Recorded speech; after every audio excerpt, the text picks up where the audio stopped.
Mungkin dia sudah mati. Luan Baiyu menghela nafas, sudah terlalu lama. Aku tidak tahu siapa orang ini. Apalagi siapa tetua kuat yang melarang orang ini. Keluargaku menyusut di sini dari generasi ke generasi karena orang ini. Mu Yun, sekarang aku mempercayakannya padamu. Mu Yungan tersenyum. Ini seperti seorang lelaki tua yang memegang bom petir yang bisa meledak kapan saja dan berkata kepadanya, "Anak muda, silakan ledakkan di tanganmu. Ini nasib buruk bagimu. Tidak akan ada kue di langit. Hanya akan jatuh ke dalam jebakan." Mu Yun harus memperhatikan jebakan ini. Atau orang tua itu akan menjadi orang pertama yang membunuhnya. "Tetua, taruh ini, kasihan aku." Mu Yun berkata dengan getir. Dia benar-benar ingin berbalik dan lari. Pembunuh tak tertandingi yang dilarang. Mu Yun tidak berpikir dia bisa mencapai titik ini dalam 100 tahun. Larangan ini saja sudah cukup untuk menunjukkan bahwa orang ini berkuasa. Tidak dapat dikatakan bahwa dia adalah teroris terhebat di puncak alam Tao. Ini adalah dunia kuno hukuman surgawi. Mungkin itu adalah sosok pemecah lembu dan garpu di bawah kaisar hukuman surgawi di dunia kuno hukuman surgawi di masa lalu. Ini bukan lelucon. Luan Baiyu tersenyum dan berkata, "Mu Yun, aku optimis padamu. Kaulah yang aku pilih. Aku yakin kamu akan menjadi kekuatan besar di masa depan. Pada saat itu, orang ini mungkin bukan lawanmu sama sekali." "Haha, Anda benar-benar menganggap saya tinggi. Tentu saja aku yakin menjadi kekuatan besar, tapi aku khawatir. Sebelum aku menjadi kekuatan besar, orang ini akan melanggar larangan dan aku akan mati. Waktu tidak menunggu siapapun. Terlebih lagi, sekali penguatan 100 tahun, sekali pelarangan, nyawa mereka sendiri akan rusak. Jika Guyi tidak menemukannya dengan nyawanya di awal, dia akan tetap menjadi orang tua yang hidupnya telah mengering. Zhou Yuan, itu terlalu penting baginya. Selanjutnya, saya akan mengajari Anda metode pelarangan secara bertahap. Ketika saya akan mati, saya akan memberikan perintah keras surgawi kepada Anda. Pada saat itu, Anda akan menjadi kepala klan Kera Putih Tianluan saya. Sejak zaman kuno, keluarga Kera Putih Tianluan kita tidak memiliki manusia sebagai kepala keluarga. Kamu yang pertama, perut Mu Yun Fei, mungkin juga yang terakhir. Larangan di sini." Saat Luan Baiyu sedang berbicara, tiba-tiba, di dunia tanpa akhir, rantai itu tiba-tiba putus. Wajah Luan Baiyu berubah. Setelah ratusan juta tahun pelarangan, bahkan jika Kera Putih Tianluan telah diberkati dari generasi ke generasi, mereka tidak cukup untuk melihatnya. Kegaduhan ini bukan kali pertama terjadi. "Maaf." Luan Baiyu meminumnya dan mengadakan perintah keras surgawi. Cahayanya menyilaukan dan memancarkan mantra kuat yang tak terhitung jumlahnya. Urutan kera hari ini benar-benar merupakan hal yang sakral. Namun, dengan Luan Baiyu yang memegang perintah keras surgawi dan memberlakukan larangan, postur rantai tersebut menjadi semakin kuat. Pada saat ini, Mu Yun melihat dengan matanya sendiri bahwa pria berpakaian putih dan rambut putih di batu darah. Keluar, Mu Yun bodoh. Dia hanya podium. Luan Baiyu ini setidaknya adalah Raja Tao. Namun di antara penguatan dan larangan, pria berbaju putih keluar. Puff. Pada saat ini, Luan Baiyu tiba-tiba seperti disambar petir. Wajahnya menjadi pucat, darah mengucur dan tubuhnya jatuh ke tanah. "Senior." Mu Yun buru-buru membantu Luan Baiyu berdiri. Pria berpakaian putih dan berambut putih mendatangi mereka selangkah demi selangkah. Sampai saat itu, Mu Yun merasa bahwa ini bukanlah orang kulit putih asli yang keluar. Itu hanya ilusi. Pria berbaju putih asli masih tertidur di batu darah. Namun saat ini, tubuh hantu itu berjongkok, mengangkat rambut putihnya, dan menampakkan wajah tampan, aneh dan menggugah jiwa. Sangat tampan. Sangat elegan, pria itu dengan lembut mengusap kepala Mu Yun dengan telapak tangannya.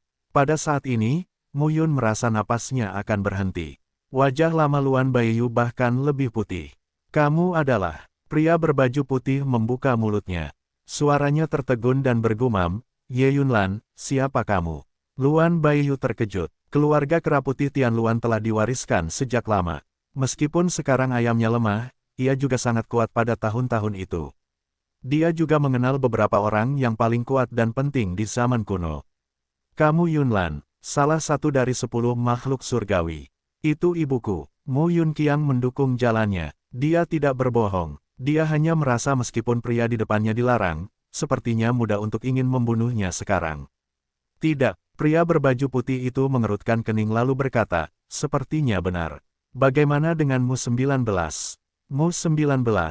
Mu Yun tidak bereaksi sejenak. Kemudian dia berpikir bahwa orang ini sedang berbicara tentang Mu Xiaotian, orang pertama di bawah Kaisar Dewa. Tidak masalah. Tidak, ya, pria berbaju putih itu terkejut. Mu Yun menambahkan, nama ayahku adalah Mu Qingyu. Mungkin dia adalah keturunan Mu Xiaotian. Ibuku memang Ye Yunlan, tapi dia telah bereinkarnasi menjadi Ye Yuxi.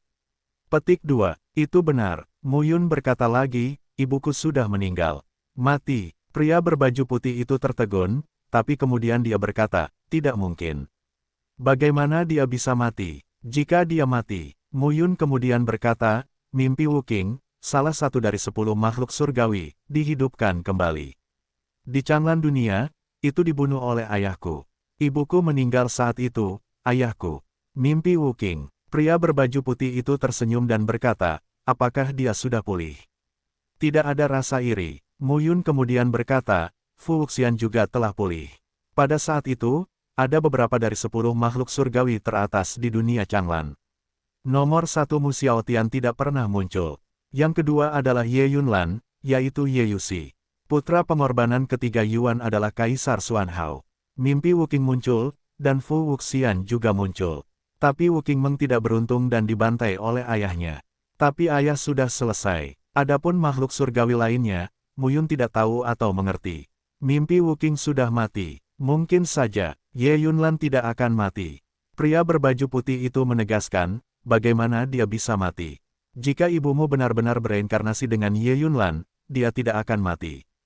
Petik 2. Kenapa? Hati Mu Yun menyala dengan harapan. Ibu belum mati. Ayahnya mungkin juga belum mati. Apakah Kaisar Kaca masih di sana?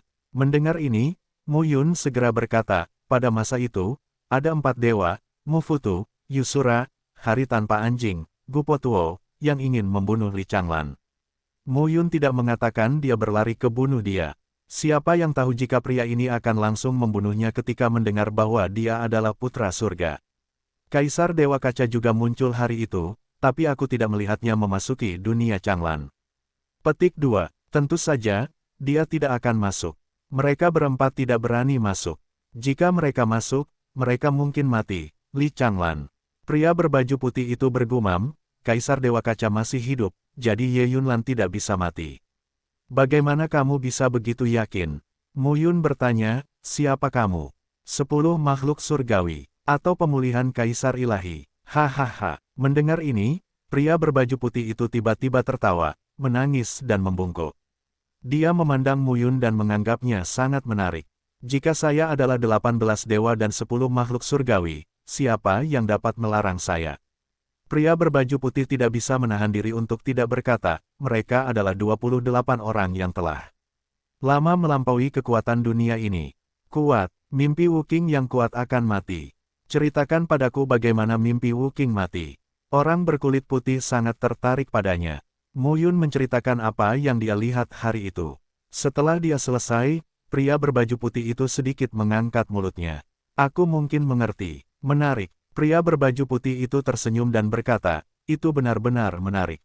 Jangan khawatir, aku yakin ibumu pasti belum mati. Benar-benar, Mu Yun sangat bersemangat. Selama ribuan tahun, dia selalu memikirkan orang tuanya.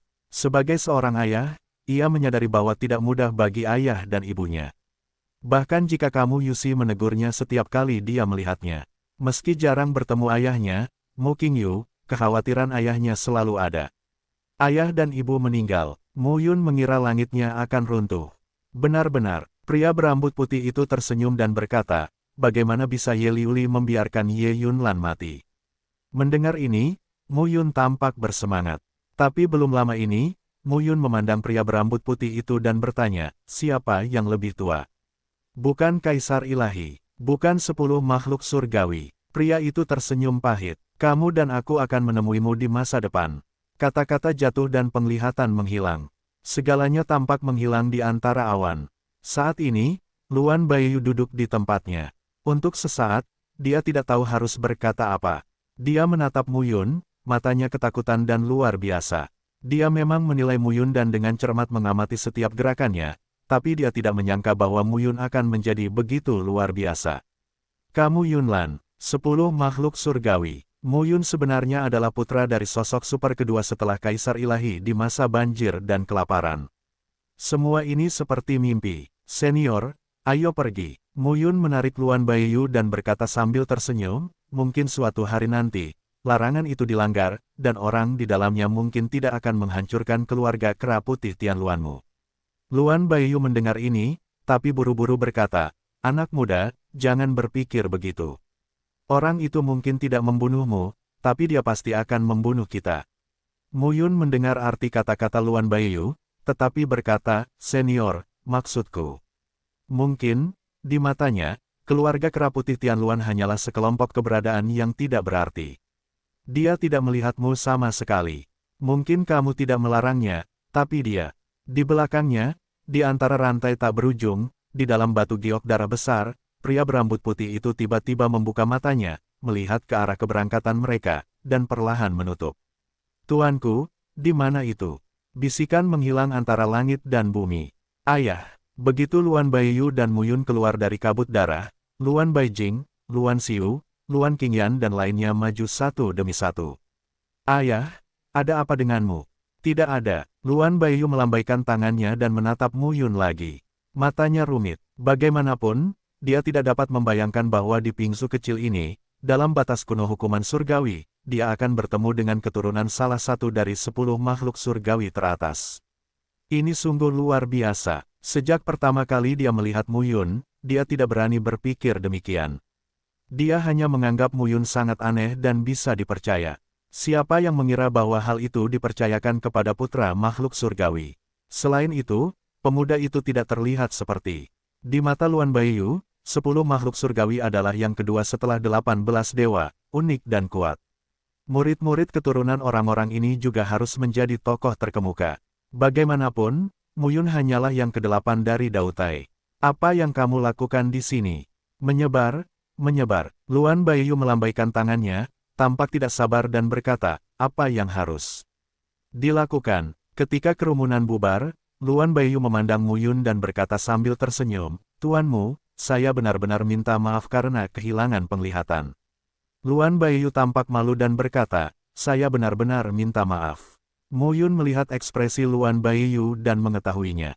Tetua, kamu sangat menghargaiku. Mu Yun tersenyum dan berkata, kamu pernah mendengar percakapan itu sebelumnya. Sekarang orang tuaku tidak tahu apakah mereka masih hidup atau sudah mati. Aku hanya berkeliaran di Changyun. Dengan percakapan ini, itu menjadi jimat Mu Yun. Luan Baiyu takut padanya. Mu Yun kemudian bertanya, tanah harta karun apa yang bisa membuatku menerobos dan mencapai alam dewa laut? Luan Baiyu tercengang. Apakah kamu ingin memenuhi janjimu? Mu Yun berkata dengan enggan, tidak bisakah aku melakukannya? Tidak bisakah sumpah batu suci Tian Kue dihapuskan? Luan Baiyu tertegun dan tersenyum canggung. Mu Yun benar-benar bukan apa-apa sekarang. Dengan kekuatannya, dia bisa menghancurkan Mu Yun dengan gelombang.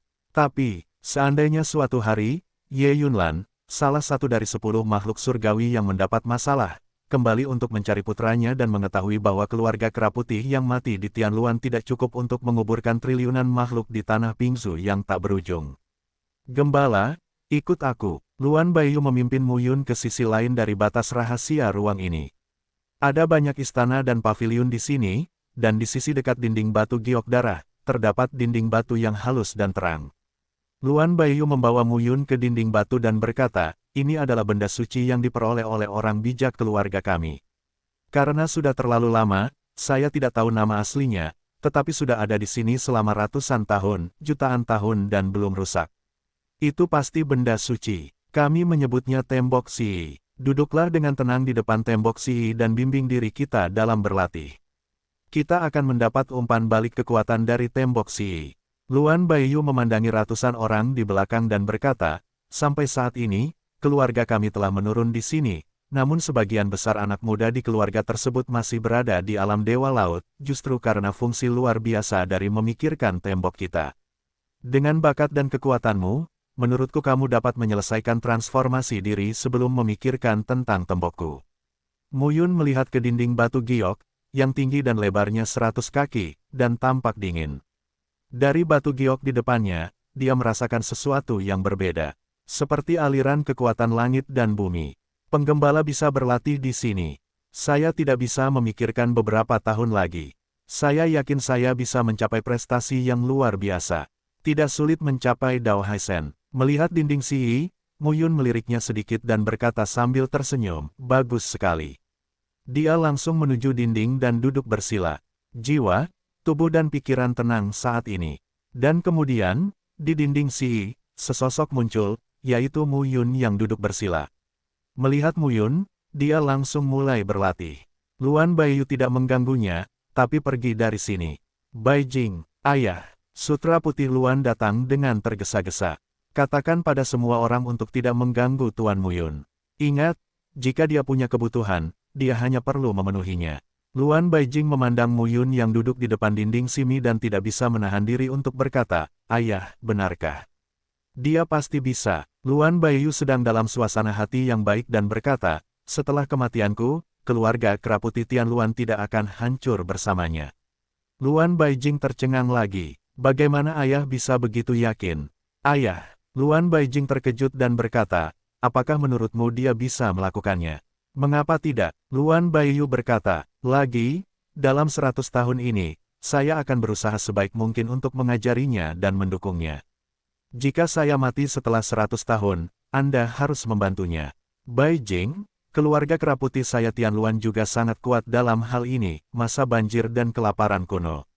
Bukannya saya tidak berpikir untuk merevitalisasi keluarga saya sejak saya direduksi hingga saat ini. Tapi itu terlalu sulit. Sekarang, sebagai seorang ayah, saya melihat secercah harapan. Harapan itu adalah Mu Yun. Luan Baijing tercengang. Mengapa ayahku membawa Mu Yun ke sana dan memandang Mu Yun dengan sangat tinggi? Bagaimana dengan wanita di luar? Biarkan dia tinggal sebagai tamu di keluarga kita dulu. Jangan bawa dia ke sini. Ini adalah tempat rahasia keluarga kita. Tidak ada yang bisa membawanya masuk kecuali Mu Yun. Tentu saja, kamu bisa membawanya masuk jika Mu Yun mengizinkan. Mulai sekarang, kamu bisa memperlakukanku sebagai bapak bangsa yang lama dan dia adalah bapak bangsa. Untuk sesaat, Luan Baijing tidak tahu harus berkata apa. Pada saat ini, Mu Yun duduk bersila dan mulai berlatih. Di luar, Song Yin juga sudah menunggu. Waktu tunggu ini berlanjut. Mu Yun duduk di depan dinding Siyi. Saat ini, dia seperti berenang antara langit dan bumi di dunia yang tidak dikenal. Sepotong langit dan bumi ini penuh dengan hukum, cara dan prinsip langit dan bumi. Segala sesuatu di sini membuat Mu Yun merasa sangat baru. Ini adalah cara yang belum pernah dia lihat. Jalan ini seharusnya menjadi jalan langit dan bumi yang sebenarnya dan jalan menuju dunia nyata. Mu Yun langsung terkejut dan bekerja keras seperti ikan yang berenang di lautan pengetahuan. Saat ini, dia memiliki pemahaman yang lebih jelas tentang Daozu, Daotai, dan Daohai. Praktek Daojing itu seperti membangun rumah. Pilar itulah yang menjadi pondasi rumah. Platform merupakan penopang setiap bagian rumah. Dan Daohai adalah setiap dinding dan ubin rumah. Ketiga alam ini adalah akar dari alam jalan besar. Daowen, 10 alam dari 1 yuan ke 10 arah, lebih seperti menambahkan rumah ke dalam rumah, membuat rumah lebih nyaman untuk ditinggali dan sempurna. Adapun Raja Tao, itu adalah tingkat transformasi lain yang sebenarnya. Dari rumah hingga istana, itu benar-benar level lain. Ini adalah transformasi yang lengkap. Mu Yun terus bergerak dan menemukan perbedaan baru. Hingga akhirnya, Mu Yun mengambil keputusan baru.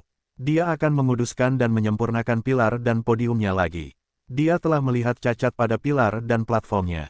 Cacat ini tidak mempengaruhi jalannya di masa depan, tetapi jika dia bisa disempurnakan lagi, jalannya akan lebih luas dan stabil.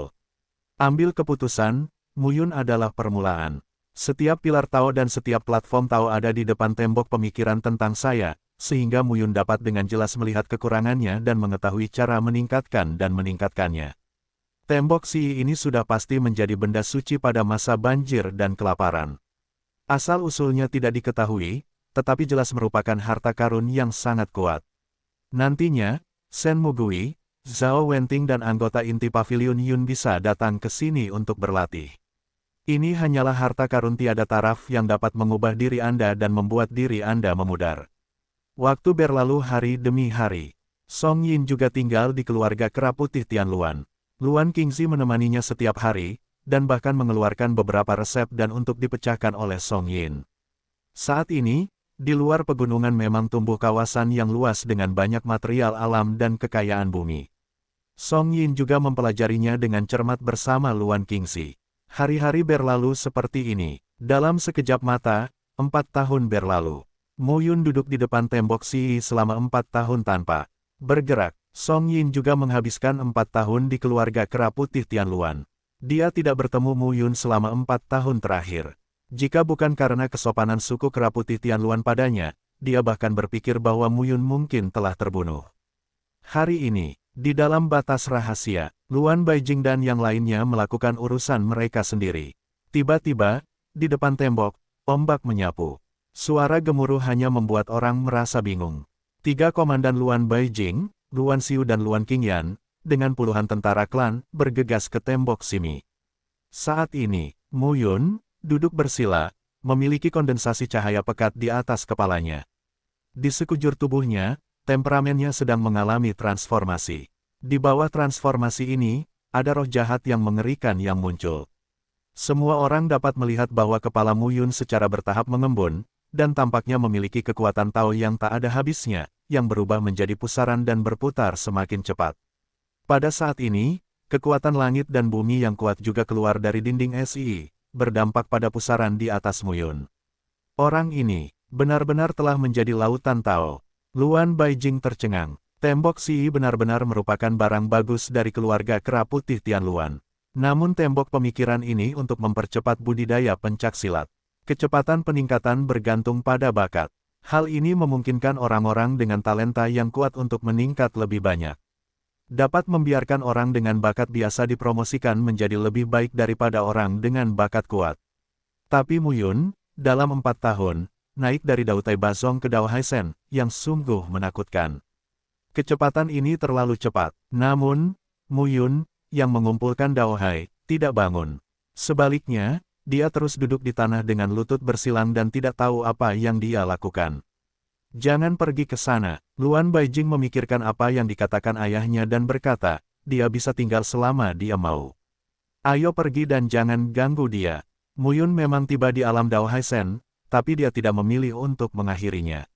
Sekarang setelah mencapai alam Dewa Laut, formula kelas 2 tidak lagi dapat menandingi kekuatannya. Dia perlu mempraktikkan formula 3 kebajikan. Dalam beberapa tahun terakhir, di Changzhou, dia mendapatkan formula 3 tingkat, yang selalu dihargai. Sekarang tinggal dikeluarkan dan digunakan. Guntur, bumi dan laut. Mu Yun bermeditasi di dalam hatinya. Formula ini didasarkan pada kekuatan Tao, memadatkan guntur langit dan listrik bumi, dan mengeluarkan gas pembunuh yang sangat dahsyat. Selain itu, saat Mu Yun mencapai alam Dao Haisen, dia merasa bahwa gambaran batu giok darah di lautan jiwa telah berubah. Bukan lagi naga roh berdarah. Itu sapi. Sapi dewa dengan lampu hijau, postur dan tanduk yang kuat dan kuat. Sapi ini seolah mampu menembus langit dan bumi serta menginjak-injak keabadian. Meski hanya terlihat dalam gambar, namun tetap menyadarkan Mu Yun akan dampaknya yang besar. Chuang Longikon. Tulisan tangan muncul di satu sisi gambar. Sepertinya itu adalah bentuk kedua dari batu giok darah. Batu giok darah terbuat dari 9 ubin, yang berasal dari Gua Qiyun. Giok darah ini kemungkinan besar merupakan harta karun dari gerbang kabut darah yang kuat di masa banjir dan kelaparan di masa lalu. Pada gambar pertama, naga roh darah terkondensasi. Mu Yun merasakan kekuatan penghancurnya yang kuat. Dan pada gambar kedua, seberapa kuatkah Longikon yang terkonglomerasi? Mu Yun tidak tahu. Hanya setelah berkultivasi kita dapat memahaminya. Pada saat ini, Mu Yun menjadi tenang dan, tepat di depan tembok pemikiran tentangku, mengembangkan Tianlei, Didianhai, dan Chuang Tianyu. Pada saat yang sama, kami akan memperdalam pemahaman kami tentang 7 jurus lagi, 7 gerakan, formula 2 tingkat. Namun, teknik pedang 7 jurus dari teknik ini masih misterius. Selama Mu Yun dapat memahami pemahaman yang lebih dalam, dia akan dapat meningkatkan kekuatan teknik ini dan cocok untuk dewa laut lainnya. Setiap hari berlalu, Mu Yun jatuh ke dalam kultivasi diri dan benar-benar melupakan dirinya sendiri. Selama 10 bulan terakhir, tiba-tiba suatu hari, Mu Yun membuka matanya dan bangkit perlahan. Nyaman. Kali ini, hampir 5 tahun membuat Mu Yun merasa lebih bermanfaat daripada kerja keras selama 500 tahun. Perasaan ini sungguh terlalu nyaman. Anak gembala, Luan Baijing juga tahu bahwa Mu Yun bangun dan segera datang. Terima kasih banyak. Mu Yun melengkungkan tangannya. Luan Baijing berkata sambil tersenyum, jika ada sesuatu, ayahku mendapat perintah. Jika penggembala membutuhkan sesuatu, kami akan berusaha sebaik mungkin untuk bekerja sama. Mulai sekarang, penggembala adalah pendeta tinggi keluarga kera putih Tian Luan kami. Saat ayahku kembali, penggembala akan menjadi kepala keluarga kami. Mu Yun mengangguk. Di mana Nona Song Yin? Jaga aku baik-baik di luar. Dipimpin oleh Luan Baijing, Mu Yun pergi keluar. Di daerah pemukiman kera putih Tian Luan, Song Yin duduk di bawah pavilion rumput dan melihat slip giok di tangannya, matanya bersinar. Pada hari ini, banyak buku dan catatan kuno keluarga kera putih Luan mencatat alkimia, yang dilestarikan di hutan belantara, yang membuat orang menjadi cerdas. Sangat serius, sebuah suara tiba-tiba terdengar. Song Yin mendongak dan tampak terkejut. Mu Yun, setelah hampir 5 tahun, melihat Mu Yun lagi, Song Yin merasa sangat berbeda. Song Yin berkata dengan terkejut, apakah kamu sudah sampai di negeri Dewa Laut? Ya, Song Yin sangat terkejut, Luan Baiyu benar-benar menepati janjinya. Ayo kembali, Mu Yun berkata, saya tidak tahu apa yang terjadi dengan Boulder City tahun ini. Oke, Mu Yun pergi bersama Song Yin. Keluarlah dari pegunungan pada hari ini, lihatlah bumi di luar, lalu lihatlah puncak batu giok darah di ujung bumi. Song Yin mau tidak mau berkata, Mu Yun, aku bersedia mengikutimu. Oh, Mu Yun tercengang saat mengatakan ini. Kau harus berjanji padaku beberapa hal. Song Yin menunjuk ke pegunungan dan hutan di sekitarnya dan berkata, tempat ini sangat cocok untuk menanam obat ilahi. Biarkan aku yang mengurusnya. Pada saat yang sama, aku ingin melihat karya klasik keluarga kera putih Tian Luan dan Dansu. Petik 2. Jika kamu berjanji, selanjutnya, aku akan menjadi ramuan Tao di pavilion awanmu. Mu Yun tersenyum dan berkata, nada suaramu tidak kecil. Kalau begitu, kamu harus menyetujui persyaratanku. Apa? Mu Yun berkata langsung, 7 kota, termasuk kota Jushi, memiliki radius 500.000 mil. Sekarang saya hanya ingin menerima kota Jushi. Fang Zicheng, Leng Qingtian, Guan Qinghan, Ye Danxing, dan Wang Yunjiang semuanya berada di bawah kendali saya, jadi mereka setia padaku. Kamu juga, aku punya segel untuk mengendalikanmu. Song Yin mengangkat alisnya begitu mengatakan ini. Siapa yang ingin dikontrol? Mu Yun kemudian berkata sambil tersenyum, 7 kota di kota Boulder telah berada dalam kekacauan sejak lama. Bahkan kekuatan yang kuat pun tidak dapat menekannya, kecuali jika tanah 7 kota itu berubah menjadi tanah mati. Saya ingin menerima 7 kota itu. Ini bukan hanya ambisi saya, tapi juga pertimbangan saya sendiri. Jika kamu bisa mengendalikan orang-orang ini, kamu bisa menjamin bahwa kamu tidak akan main-main. Mu Yun berkata lagi, kamu tidak harus langsung berjanji padaku, pikirkanlah sendiri. Negeri 7 kota, termasuk Boulder City, selalu semrawut. Alasan mengapa Mu Yun datang ke sini dengan senang hati setelah mengetahuinya adalah fungsi segel gelap hidup dan mati. Kekacauan, kemudian temukan Tuhan, kendalikan pemimpinnya. Orang-orang di bawah ini pada dasarnya jujur. Jika mereka tidak jujur, bunuh mereka lagi. Masih butuh waktu bagi orang-orang ini untuk benar-benar setia padanya. Bayangan hidup dan mati tidak selalu bisa mengendalikan orang-orang ini. Mu Yun memberi Song Yin waktu untuk mempertimbangkannya. Cara memilihnya tergantung Song Yin sendiri. Mereka pergi bersama, Luan Qingyan juga mengikuti. Kali ini, ketika Mu Yun kembali, dia tidak siap menunggu, tetapi mengambil alih kota Boulder. Kera putih Tian Luan adalah salah satu yang kuat dari keluarga kera putih. Segera, Stonehenge sudah dekat. Saya belum kembali selama beberapa tahun. Saya tidak tahu seperti apa pavilion awan sekarang. Kembali ke kota, Mu Yun bergegas ke pavilion Yun. Pada saat ini, di pavilion Yun, bekas rumah tuan kota telah menjadi lokasi pavilion Yun saat ini. Di pavilion, beberapa sosok mengambil tempat duduk mereka satu demi satu. Shen Mogui dan Zhao Wenting adalah yang pertama. Leng Qingtian, Guan Qinghan, Ye Danxing dan Wang Yunjiang semuanya ada di bawah. Baru saja, Wajah Zhao Wenting jelek dan berkata, anjing-anjing ini, bajingan, ingin menelan paviliun Yun kita sepenuhnya. Ye dan Xing berkata sambil tersenyum masam, mereka tidak ingin menelan kita, tetapi memeras kita. Begitu kamu keluar, tidak ada yang bisa menandingi mereka bertiga. Selama 5 tahun terakhir, paviliun awan berada dalam situasi yang sangat buruk. Pada awalnya, Cheng Siti, Su Jiangnan dan Zhao Zongping tidak melihat ke paviliun Yun. Namun, setelah 2 atau 3 tahun, semua yang ada di paviliun awan berfungsi normal. Yui Wei, murid di paviliun, dapat menerima batu sumber Tao dan menjadi terkenal. Semakin banyak murid yang bersedia bergabung dengan paviliun. Meskipun tidak ada tokoh tingkat tinggi di Daohai, banyak tokoh tingkat rendah di Daozu, Daotai, dan Daohai berasal dari angin. Stonehenge selalu menjadi tempat tanpa aturan. Saat ini, melihat munculnya kekuatan seperti paviliun awan, banyak seniman bela diri yang ingin mencari suaka bergabung dengan paviliun awan. Hal ini membuat paviliun awan memiliki ribuan murid hanya dalam 3 atau 5 tahun. Meski sebagian besar merupakan pilar jalan, namun tingkat platform jalan. Namun skala telah terbentuk. Hal ini menarik perhatian Cheng Siti, Su Jiangnan dan Zhao Zongping, yang sama sekali tidak puas. Cheng Siti adalah orang pertama yang membuat masalah. Dia membawa seorang murid ke paviliun Yun dengan dalih bahwa murid tersebut membunuh orangnya dan meminta kompensasi dari paviliun Yun. Cloud Pavilion tentu saja menolak. Ternyata itu adalah perkelahian. Lebih dari selusin murid tewas di paviliun Yun. Sebagai upaya terakhir, kita harus menundukkan kepala dan memberi kompensasi pada batu Daoyuan. Belakangan, Zhao Zongping juga mendapat masalah. Akhirnya, Su Jiangnan mendapat masalah.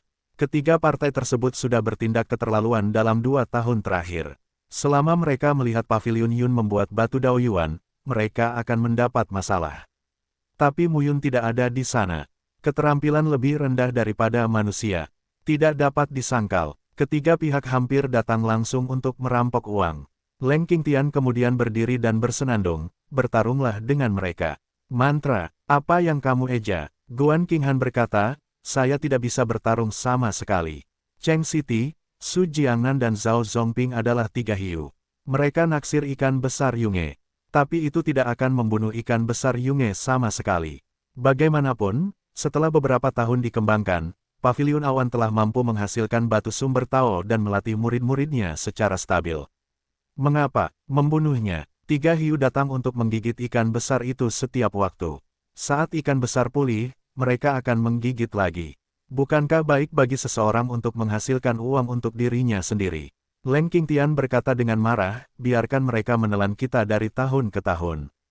Baru-baru ini, banyak murid paviliun Yun akan berhenti, dan mereka tidak dapat menghentikannya. Ketika Shen Mugui mendengar ini, dia berkata langsung, apa yang kamu lakukan untuk menghentikan mereka? Jangan hentikan mereka. Kesulitan menunjukkan kebenaran. Fang Zicheng, bajingan itu, akan terlihat cantik saat Tuan Paviliun kembali. Haha, di luar aula, terdengar tawa keras kali ini, 5135. Nama, Kaisar Dewa Tertinggi Penulis, siput menjadi liar. Plus matikan mengatur ulang, siapa yang ingin kamu temui ketika senja Sen kembali. Deru tawa terdengar, hanya untuk melihat lebih dari selusin sosok di luar aula. Seorang pemuda terkemuka, dengan pakaian mewah dan penampilan bermartabat, tertawa dan berkata, biarkan aku. Fang Zicheng, melihat pengunjung itu, beberapa orang di aula mengerutkan kening dan mata mereka penuh dengan semangat membunuh. Fang Zicheng mengkhianati paviliun Yun dan bergabung dengan Cheng Siti. Masih menunggu Master Paviliun kembali. Fang Zicheng mencibir dan berkata, saya khawatir Tuan Paviliun sudah lama mati. Begitu dia mengatakan ini, Leng Qingtian berteriak, jika Lu Yun mati, kamu dan aku akan mati. Jangan lupakan segel gelap hidup dan mati. Bah aku, Fang Zicheng mencibir, Leng Qingtian, bodoh sekali, apakah kamu benar-benar percaya dengan apa yang dia katakan? Apa sih segel rahasia hidup dan mati? Tahu apa yang kamu dan aku pikirkan, kendalikan kamu dan aku. Omong kosong, jika ada segel jahat seperti itu, Lu Yun pasti menjadi Raja Surga. Fang Zicheng memotong dan berkata lagi, aku di sini untuk menerima persembahan bulan ini, bukannya Tuan Cheng. Begitu ucapan ini keluar, Zhao Wenting berteriak, Fang Zicheng, persembahan itu baru saja dibayarkan beberapa hari yang lalu bulan ini. Benar-benar, Fang Zicheng berkata sambil tersenyum, aku lupa, jadi aku akan mengambilnya mulai bulan depan dulu. Zhao Wenting bersenandung, tidak. Tidak, Fang Zicheng berkata sambil tersenyum, saya tahu. Anda baru saja menjual sejumlah senjata Tao kelas 2 di paviliun senjata Paviliun Awan, dan mendapatkan ratusan ribu batu sumber. Serahkan, Fang Zicheng, apakah kamu dia? Apa? Fang Zicheng memandang Leng Qingtian dengan dingin dan berkata sambil mencibir, pukul aku. Ayo, coba, pukul aku. Pukul aku, dan segera seorang master dari pihak Lord Cheng, Daohai 4 dan 5, datang untuk membunuh lebih dari selusin murid Paviliun Awanmu. Apakah kamu percaya? Begitu ucapan ini keluar, mereka semua tampak terkejut. Mereka berada di Paviliun Awan. Mereka terjepit sampai mati. Saya tidak percaya. Suara itu terdengar. Fang Zicheng mencibir, berapa umurmu? Kamu tidak percaya kentutku? Hah, siapa yang bilang? Di luar aula, beberapa sosok datang. Pemimpinnya, yang mengenakan kemeja hitam panjang dan sabuk harta karun di pinggangnya, berkata dengan lemah, saya tidak percaya. Yang mulia, Mu Yun keluar selama 5 tahun dan berkata dia mencari Song Yin, tapi dia tidak mempercayainya. Lu Yun, kamu belum mati. Fang Zicheng terkejut melihat Mu Yun. Dia sekarang telah mencapai 4 tingkat Daohai, tapi dia masih takut memikirkan akan dikalahkan oleh Mu Yun sebelumnya. Orang ini, tidak apa-apa, Mu Yun berkata lagi, Fang Zicheng, mengapa kamu mengkhianatiku? Fang Zicheng bersenandung, aku dipanggil mengetahui kejadian terkini sebagai pahlawan. Tahu kejadian terkini sebagai pahlawan. Mu Yun tersenyum dan berkata, oke, bagus sekali. Mu Yun, datang ke aula. Da Fang duduk di posisi Master Pavilion, memandang Fang Zicheng dan berkata perlahan, berlututlah. Biarkan aku berlutut dan mencibir.